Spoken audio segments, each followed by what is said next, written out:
മനസ്സിലിപ്പോൾ സുധിച്ചേട്ടൻ മരിച്ചിട്ടില്ല. കൺഫെഷൻ റൂമിലിരുന്ന് ചങ്ക് പൊട്ടി കരഞ്ഞുകൊണ്ടിരിക്കുകയാണ് രേണു സുധി.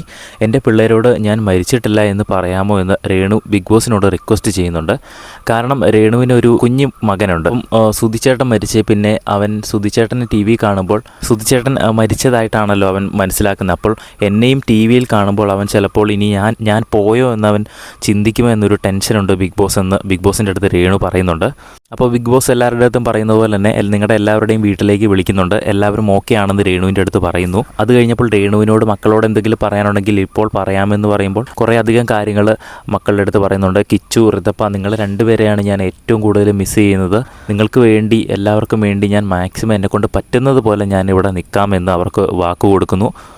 എൻ്റെ പിള്ളേരെ ഞാൻ ഒറ്റയ്ക്കാക്കിയിട്ടല്ല വന്നത്. ഞാൻ ഇപ്പോഴും എൻ്റെ മനസ്സിൽ സുധിച്ചേട്ടനെ ഏൽപ്പിച്ചിട്ടാണ് വന്നത്. എൻ്റെ സുധിച്ചേട്ടൻ ഇപ്പോഴും എൻ്റെ കൂടെ ജീവിച്ചിരിപ്പുണ്ട്. എൻ്റെ സുധിച്ചേട്ടനെ ഏൽപ്പിച്ച് വന്നതുകൊണ്ട് മാത്രമാണ് എനിക്ക് ഒരു സന്തോഷം. എനിക്ക് അങ്ങനെ ഓർക്കാനാണ് എനിക്ക് താല്പര്യം. അതുകൊണ്ടാണ് എനിക്കൊരു സമാധാനം. എൻ്റെ സുധിച്ചേട്ടൻ്റെ അടുത്ത് എൻ്റെ പിള്ളേരെ ഏൽപ്പിച്ചിട്ടാണ് ഞാൻ ഇങ്ങോട്ട് വന്നിരിക്കുന്നത് എന്നാണ് രേണു സുധി ബിഗ് ബോസിനോട് പറയുന്നത്. മൈൻഡ് ഒട്ടും ഓക്കെ അല്ലാതെയാണ് കൺഫെഷൻ റൂമിലേക്ക് രേണു സുധി വന്നത്.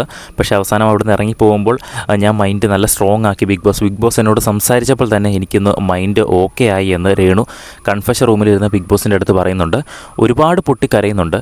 സങ്കടങ്ങളെല്ലാം ഇറക്കി വെച്ചിട്ട് മൈൻഡ് ഓക്കെ ആയിട്ട് ഇവിടുന്ന് പൊക്കോളാൻ ബിഗ് ബോസ് അവസാനമായി ഒന്നുകൂടെ പറയുമ്പോഴും രേണു വീണ്ടും പൊട്ടിക്കരയുന്നുണ്ട്.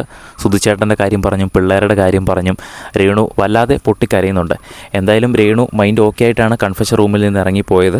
ഇനിയും ഒരു മികച്ച മത്സരാർത്ഥിയായിട്ട് രേണു മാറി ഈ ആഴ്ചയിൽ നല്ല മികച്ച പ്രകടനം കാഴ്ചവെക്കാൻ സാധിക്കട്ടെ എന്ന് നമുക്ക് വിശ്വസിക്കാം. നിങ്ങൾക്ക് രേണു സുധീനെ ഇഷ്ടമാണെങ്കിൽ താഴെ ഒന്ന് കമൻറ്റ് ചെയ്യുക. കൂടുതൽ അപ്ഡേറ്റ്സിനായിട്ട് ചാനൽ സബ്സ്ക്രൈബ് ചെയ്യുക.